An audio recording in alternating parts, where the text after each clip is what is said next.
sua mão, e foram ambos juntos. Então falou Isaque a Abraão, seu pai, e disse: meu pai. Ele me diz: eis-me aqui, meu filho. E ele disse: eis aqui o fogo e a lenha, mas onde está o cordeiro para o holocausto?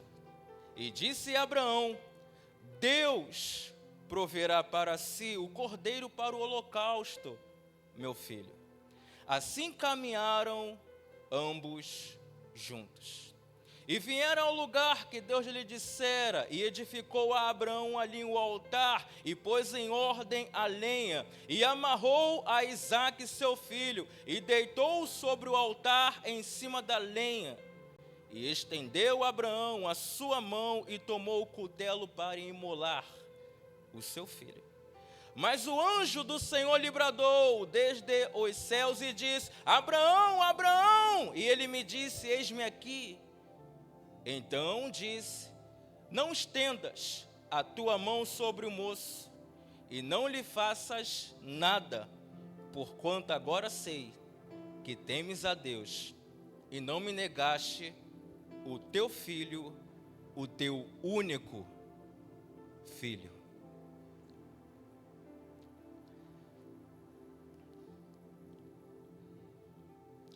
Gênesis capítulo de número 22, até o versículo de número 12, vai relatar sobre provisão divina.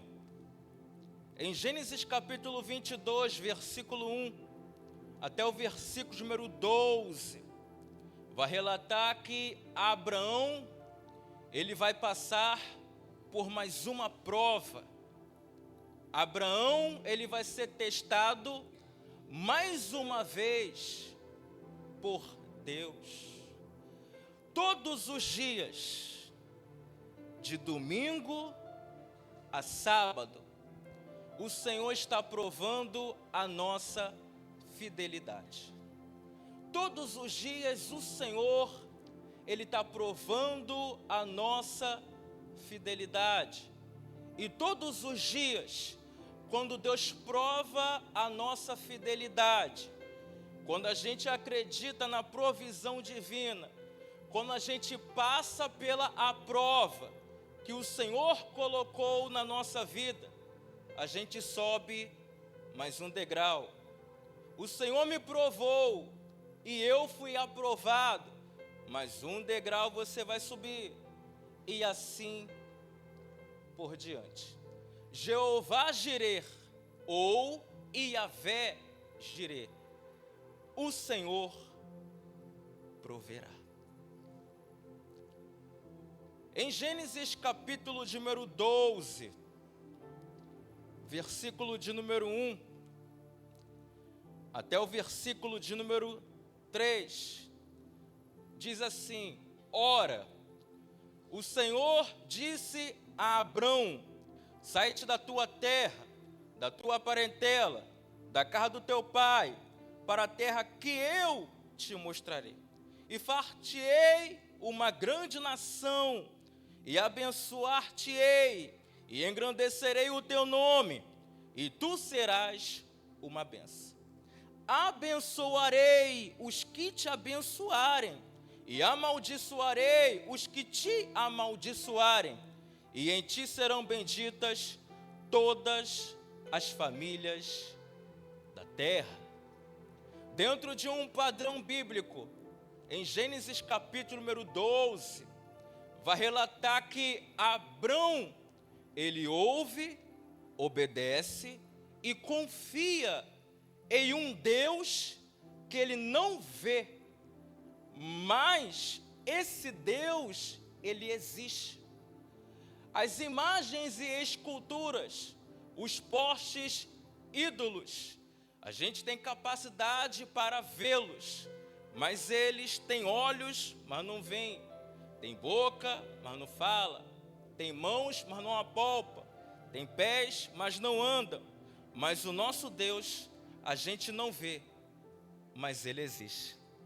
O nosso Deus é invisível, mas Ele é real. Deus, Ele é semelhante ao vento. João 3:8. O vento sopra onde quer, ouves a sua voz, mas não sabe de onde vem nem para onde vai. Assim é todo aquele que é nascido do Espírito. Não temos capacidade para ver o vento, mas sentimos que o vento soprou sobre nós. Assim é Deus. Nós não temos condições de vê-lo, mas a gente sente a sua presença quando ele está ligado, conectado, em comunhão com ele. Então, Gênesis capítulo 12, versículo 1 ao 3, é um chamado. Deus tem um propósito, um objetivo, um desígnio, um pensamento a respeito da vida de Abrão. Eu disse que Abrão ouviu, obedeceu e confiou. Quem ouve, obedece. Quem obedece, confia. E Gênesis capítulo 12 vai relatar sobre o início da história de Abrão. Em Gênesis capítulo de número 13, vai relatar que Abrão e Ló são prósperos. Abrão e Ló não podem habitar na mesma terra.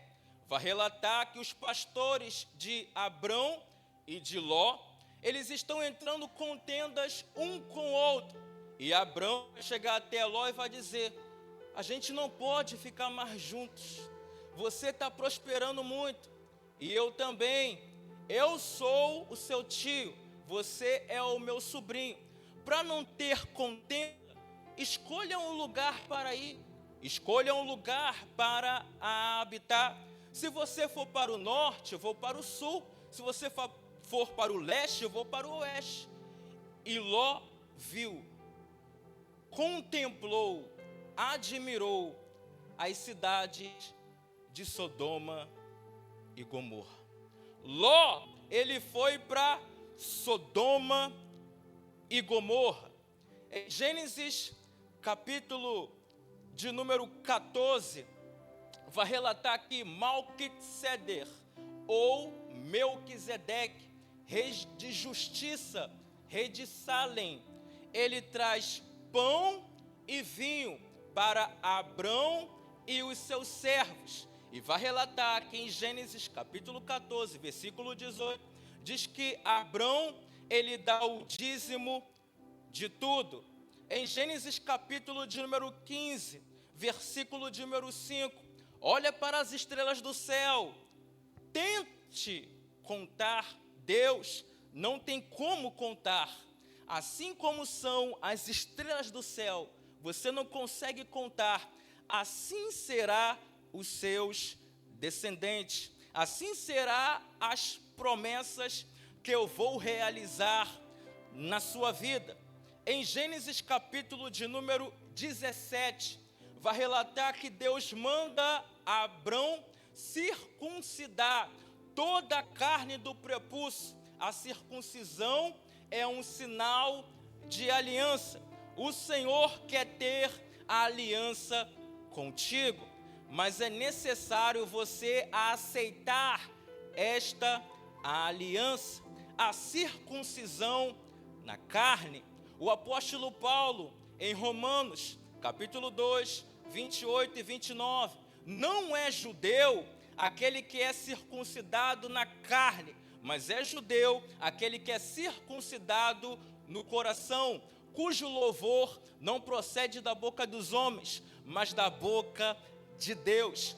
Em Gálatas, capítulo 2, versículo 7 ao 8, vai dizer que Pedro e Tiago e João, os três presbíteros, eles são líderes da igreja em Jerusalém.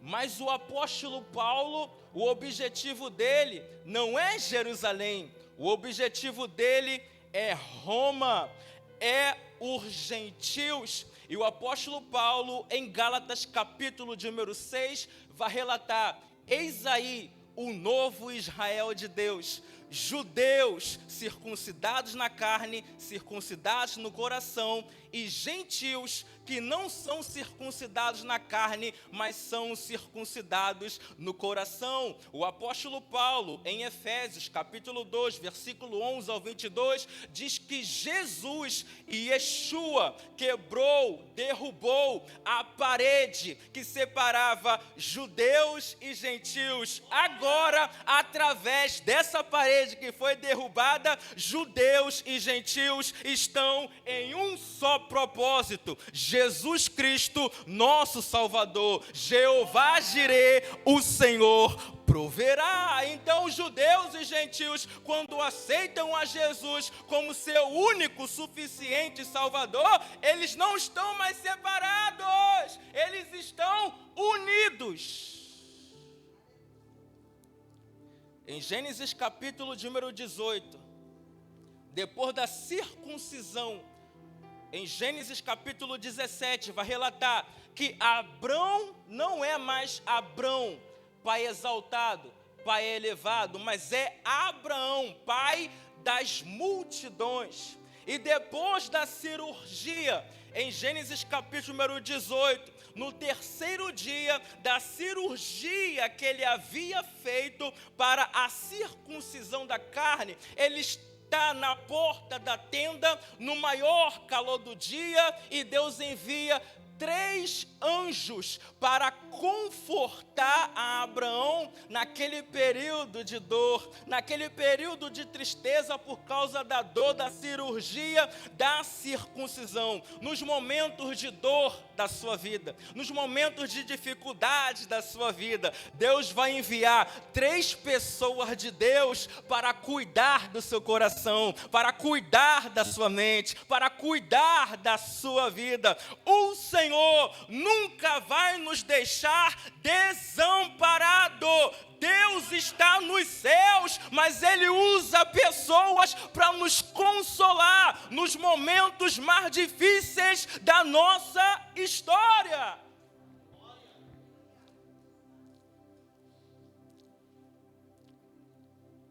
Ainda em Gênesis capítulo 18, versículo 17 ao 33. Senhor, se tiver 50 justos em Sodoma e Gomorra, o Senhor vai destruir a cidade? Não, por amor aos 50. Senhor, se tiver 40, não vou destruir, por amor aos 40. 30, 20, se tiver 10 justos na terra, tu irás destruir Sodoma e Gomorra? E o Senhor diz, não vou destruir por amor aos 10. Sabe o que eu aprendo com isso? Que Deus nunca vai derramar o seu juízo sobre a terra, sobre o inocente. Ele primeiro tira o inocente para depois destruir Sodoma e Gomorra. Quem é o inocente? Ló, a sua mulher, as filhas de Ló. E vai relatar que em Gênesis capítulo 18, 17 ao 33, vai dizer que a mulher de Ló olhou para trás e se transformou em uma estátua de sal. Deus nunca vai destruir o justo com o ímpio. Eu vou provar. Gênesis capítulo número 6, até o capítulo 7, capítulo 8. Deus enviou o dilúvio, mas guardou Noé na arca. Em Gênesis capítulo de número 19, mediante a destruição de Sodoma e Gomorra, Deus tirou Ló. Em Daniel, capítulo de número 3, vai relatar Sadraque, Mesaque e Abednego, Ananias, Misael e Azarias. Eles são guardados na fornalha, não da fornalha. Em Êxodo capítulo 7 até o capítulo 12, diz que diante das 10 pragas que o Senhor lançou no Egito, Ele guardou o seu povo na terra de Gósen. Em Daniel capítulo número 6, Daniel foi guardado na fornalha e não da fornalha. Apocalipse capítulo 3, versículo 10. Como guardaste a palavra da minha paciência, também eu te guardarei da hora da tentação que há de vir sobre todo mundo, para tentar os que habitam na terra. Apocalipse capítulo 3, versículo 11. Eis que eu venho sem demora. Guarda o que tens, para que ninguém tome a tua coroa. Em Apocalipse capítulo 12, diz que a mulher é ocultada por Deus no deserto, longe do alcance da visão do dragão. Em Apocalipse capítulo 7, Apocalipse capítulo 14, vai relatar que os 144 mil serão guardados da ira de Deus. Em Apocalipse capítulo 14, versículo 20 ao 24, diz que primeiro é a ceifa, depois é a vindima. A ceifa é o arrebatamento da igreja, e a vindima, a destruição dos injustos. Mateus capítulo 13, o trigo e o joio. Não, arranca não. Deixa crescer. Quando crescer, a gente vai ver quem é trigo e quem é joio. O trigo é colocado no celeiro, e resplandecerão como o sol da justiça. Mas o joio é lançado no fogo. Aí eu te faço uma pergunta: tu é trigo ou tu é joio? Gênesis capítulo número 21. Isaac nasce. O que o Senhor prometeu para Abrão em Gênesis capítulo 15, em Gênesis capítulo 21, Isaac nasce. Na sua velhice, tu não duvidou, né, Sara? Na sua velhice, o Senhor lhe deu um filho. E chegamos em Gênesis capítulo número 22. O Senhor não cumpriu a promessa? Cumpriu? Está na hora de você colocar no altar agora. Porque tem pessoas assim. A promessa se cumpriu e se apega muito mais à promessa do que no Deus que fez a promessa. Eu vim aqui lhe dizer, sabe quem está acima? Não é a promessa, mas é o Deus que te prometeu e cumpriu a sua palavra. Então dê valor muito mais a Deus do que a promessa que Ele realizou na sua história. Está na hora de colocar a promessa no altar. Gênesis capítulo 22, versículo 1 até o versículo número 18.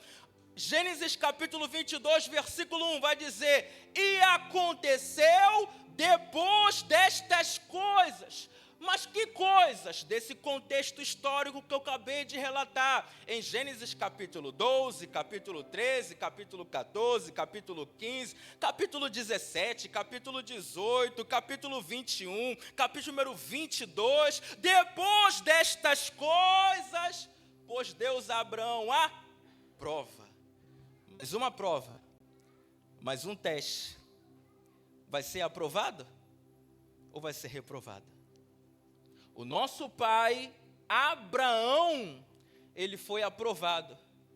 Mas quem é filho de Abraão pode estar ou lá embaixo, ou lá em cima, não sei a condição. Mas se você permanecer até o final, você será salvo. Lucas capítulo 19, versículo 10. O Filho do Homem veio buscar e salvar o que se havia perdido. João 3,14. Como Moisés levantou a serpente no deserto, assim importa que o Filho do Homem seja levantado. João 3, 16 ao 17. Porque Deus amou o mundo de tal maneira que deu o seu Filho unigênito, para que todo aquele que ele crê não pereça, mas tenha vida eterna. Não para que ele condenasse o mundo, mas para que o mundo fosse salvo por ele. Gênesis 22, versículo 2. Ele disse: toma agora o teu filho, o teu único filho, Isaque, a quem amas, e vai-te à terra de Moriá, e oferece ali um holocausto sobre uma das montanhas que eu te direi. Então se levantou a Abraão pela manhã, de madrugada, e abardou o seu jumento, e tomou consigo 2 de seus moços, e Isaque, seu filho, e fendeu lenha para o holocausto, e levantou-se e foi ao lugar que Deus lhe dissera. Ao terceiro dia, levantou Abraão os seus olhos e viu o lugar de longe. Versículo 5. E disse Abraão a seus moços: ficai-vos aqui com o jumento, e eu e o moço iremos até ali, e havendo adorado, tornaremos a vós. Aí eu te faço uma pergunta: você vai ficar guardando o jumento? Ou você vai subir ao monte? Há anos atrás, meu tio pregou sobre isso aí. Você é guarda-costa de jumento? Ou você vai subir o monte? Lembra? Lembra que fosse hoje. Temos que guardar as pérolas. Então, ou você fica jumento.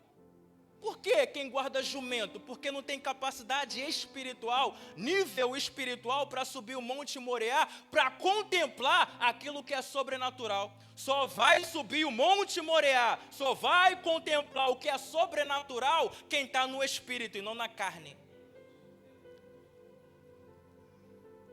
O que é espírito, o que é carne. Nicodemos, vou dar um exemplo, por estar na carne não entendeu Jesus. Jesus está lá em cima, Nicodemos como mestre, como assim voltar de novo no ventre da minha mãe?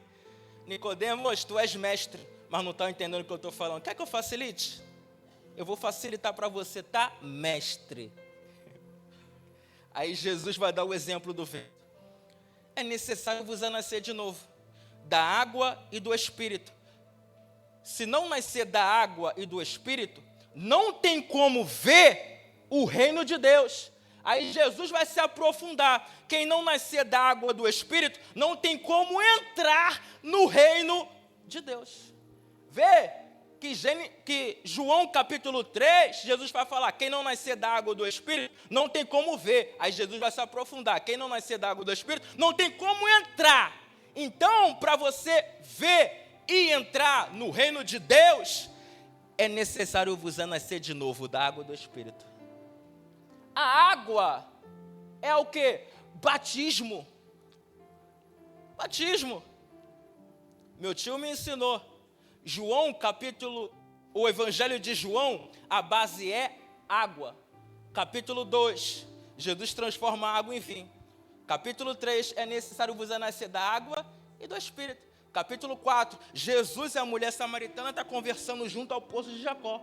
Capítulo 5, descia em certo tempo o anjo no tanque de Betesda, movimentava as águas, e o primeiro que ali mergulhava era curado das suas enfermidades. Gênesis capítulo 6, Jesus está andando sobre as águas. João capítulo 7 vai relatar no último dia da festa, Jesus vai dizer, aquele que crê em mim, como diz as escrituras, fluirão de dentro de si rios de água viva. Capítulo 9, Jesus vai dizer para aquele cego, lava-se no tanque de Siloé. Capítulo 13, Jesus está lavando os pés dos discípulos. Capítulo 19, o soldado furou a costela de Jesus e saiu água e sangue, a igreja lavada no sangue de Jesus e purificada na água da palavra. João capítulo número 21, Jesus está com os seus discípulos no mar de Tiberíades, no mar da Galileia, providenciando para os discípulos aquilo que os discípulos estavam precisando. Hoje tem provisão de Deus para você, hoje tem provisão de Deus na sua história, hoje tem provisão de Deus na sua vida. É só clamar. É só clamar. Jeremias 33:3, clama a mim, responder-te-ei, anunciar-te-ei coisas grandes e firmes que não sabe. Segundo Reis, capítulo 4, a mulher viúva clamou a Eliseu. Em Marcos, capítulo 10, versículo 46, Bartimeu, ele clamou, filho de Davi, tenha compaixão de mim, cala a boca. Tem um ditado popular que diz, a voz do povo é a voz de Deus. Eu discordo, porque nem sempre aquilo que o povo quer é o que Deus quer para a sua vida. Continue clamando, continua clamando, porque a sua visão vai se abrir através de Jesus Cristo.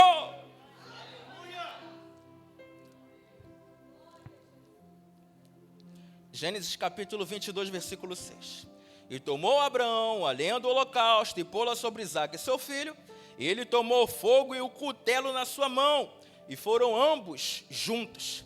Versículo 7, então falou Isaque a Abraão, seu pai, e disse, meu pai. Ele disse, eis-me aqui, meu filho. E ele disse, eis aqui o fogo e a lenha, mas onde está o cordeiro para o holocausto? E disse a Abraão, Deus proverá para si o cordeiro para o holocausto, meu filho. Assim caminharam ambos juntos. E vieram ao lugar que Deus lhe dissera, e edificou Abraão um altar, e pôs em ordem a lenha, e amarrou a Isaque seu filho, e deitou sobre o altar em cima da lenha. Versículo 10. E estendeu Abraão a sua mão, e tomou o cutelo para imolar o seu filho.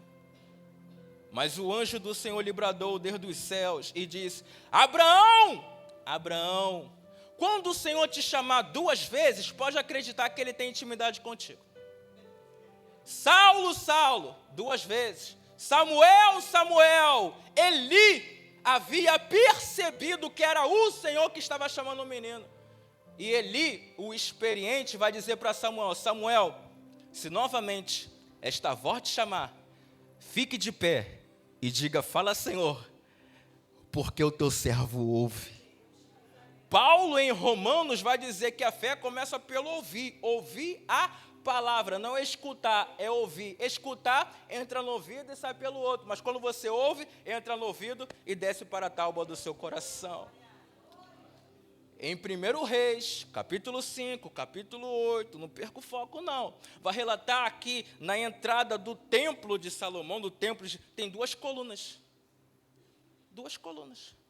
Ou seja, você entra com Deus e sai com Ele.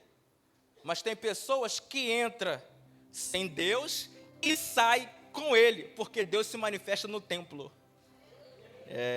Isso aí. Vamos lá, versículo 12. Então disse: não estendas a tua mão sobre o moço e não lhe faça nada, porquanto agora eu sei que temes a Deus, e não me negastes o teu filho, o teu único filho. Olha só que interessante. Em Gênesis capítulo 15, Deus vai falar: tenta contar as estrelas do céu. Mas em Gênesis capítulo número 22,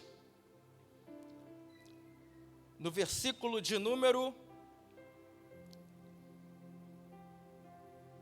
15, vamos ler do 15, diz assim, então o anjo do Senhor bradou a Abraão pela 2ª vez desde os céus e disse: por mim mesmo jurei, diz o Senhor, porquanto fizeste esta ação e não me negaste o teu filho, o teu único filho, que deverás te abençoarei e grandissimamente multiplicarei a tua semente como as estrelas do céu. Agora Deus vai se aprofundar. E como a areia que está na praia do mar, e a tua semente possuirá a porta dos seus inimigos. Segura essa aí, guarda porque é pérola. As estrelas do céu podemos ver, correto? Correto. Mas só tem como ver as estrelas do céu durante a noite, porque durante o dia não tem como. Então, sabe o que Deus faz? Existem momentos da nossa vida que nós estamos na luz, na claridade do sol. Mas existem momentos que nós estamos vivendo um período da noite. O salmista vai dizer: o choro pode durar uma noite, mas a alegria vem pelo amanhecer. O dia esconde, a noite apresenta aquilo que o dia ocultou. À noite você pode até chorar, mas é de noite que você vai contemplar as estrelas do céu, que são as promessas do Senhor que Ele vai realizar na sua história. Então existem promessas que a gente vai ver como as estrelas do céu, mas tem promessas que a gente não vai ver, é como os grãos de areia no fundo do mar. Não tem como ver os grãos de areia no fundo do mar. Então eu vim aqui lhe dizer, tem promessas que a gente vai ver como as estrelas do céu, mas tem promessas que a gente não vai ver como os grãos de areia do fundo do mar. Mas você vendo ou não, elas vão se cumprir na vida dos seus filhos. Existem promessas que a gente vai ver, tem outras que a gente não vai ver, mas elas vão se cumprir. Dentro do Midrash vai relatar, quando a Bíblia cita as estrelas do céu, a Bíblia fala de elevação espiritual. Quando a Bíblia fala de grãos de areia do fundo do mar, a Bíblia vai relatar sobre decadência espiritual. E Abraão viveu períodos na vida dele que ele estava lá em cima com Deus e momentos que ele estava lá embaixo. Momentos que ele estava lá embaixo como os grãos de areia do fundo do mar. Mas teve momentos na vida de Abraão que ele estava lá em cima com Deus como as estrelas dos céus. Esse é o mês do quê? Da resiliência, não é? Vou fechar com chave de ouro, esqueci do tema não. Resiliência é a capacidade de lidar com as adversidades da vida, superá-las e até mesmo enxergá-las como oportunidade de crescimento. Sabe o que eu venho aqui lhe dizer? Que é sofrendo que tu cresce. Tem que sofrer, tem que penar. Oh, Senhor, estou sofrendo tanto. É aí que tu cresce. É aí que você não cresce sorrindo, igual máscara, não.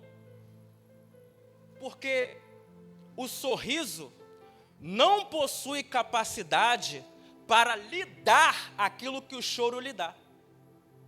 O choro vai proporcionar na sua vida, a tristeza vai lhe dar aquilo que a alegria não tem condições para lidar. Vamos chegar em casa, ler Eclesiastes capítulo 7. Então, resiliência é a capacidade de lidar com as adversidades da vida, superá-las e até mesmo enxergá-las como oportunidade de crescimento. Assim foi na vida de Abraão. Assim foi na vida de Jó. Jó não se fala. Assim foi na vida de Ruth. Assim como foi na vida de Gideão. Assim como foi na vida de Isaías.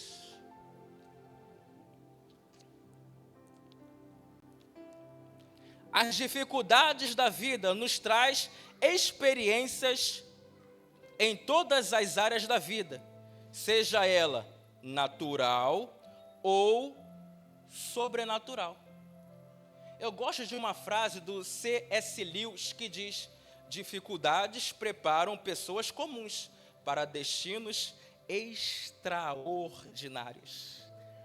Romanos capítulo 8, versículo 18.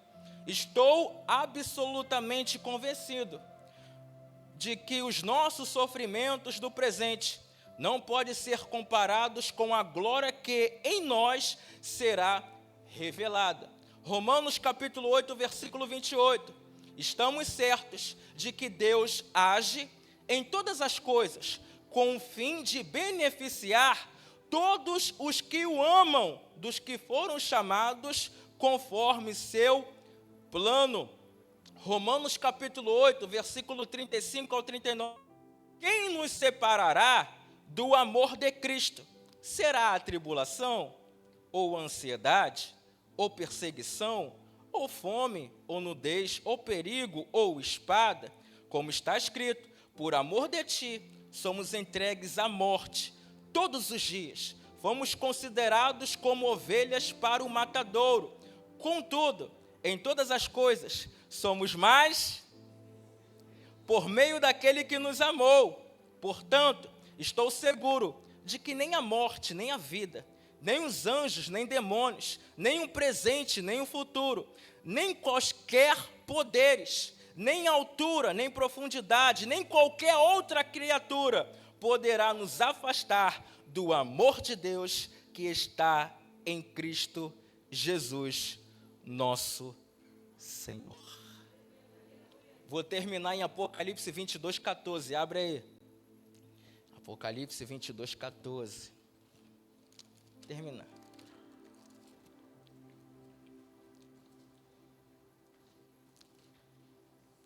Apocalipse 22, 14. Apocalipse, capítulo 22, versículo 14. Bem-aventurados aqueles que lavam as suas vestiduras no sangue do Cordeiro, para que tenham direito à árvore da vida e possam entrar na cidade pelas portas. Fique com essa palavra em nome de Jesus.